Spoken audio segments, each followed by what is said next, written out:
Officer Saeed Khurram Arif Rizvi साहब सदर KDA progressive officer association के ज़ेर इंतज़ाम एक इंतहाई अहम मीटिंग का इनेकाद 7वें मंजिल सूक सेंटर में रखा गया, जिसमें KDA प्रोग्रेसिव ऑफिसर एसोसिएशन के तमाम ओहदेदारान और मेंबरान और अफसरान की काफ़ी तादाद में शिरकत हुई।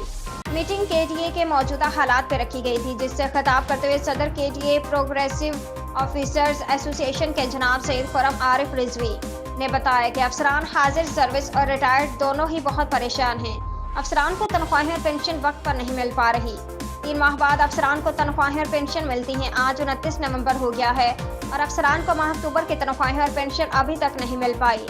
अफसरान फाका कशी पर मजबूर हैं। सिंध हुकूमत के ज़ेर इंतज़ाम तमाम महकमों में तनख्वाहें और पेंशन हर माह की 5 तारीख को अदा कर दी जाती हैं, जबकि KDA में तनख्वाहें और पेंशन बहुत ज़्यादा लेट होती है, जो मामूल बन गया है। इजलास में KDA अफसरान और रिटायर्ड अफसरान की मेडिकल सहूलियात की बंदिश पर भी सख्त बरहमी का इजहार किया और मुतालबा किया गया कि हाजिर सर्विस अफसरान और रिटायर्ड अफसरान की मेडिकल सहूलियात जल्द और मुकम्मल बहाल की जाएँ। इजलास में KDA ऑफिसर क्लब के इंतखाबात पर इंतजामिया के संजीदा न होने पर भी सख्त तशवीश का इजहार किया गया।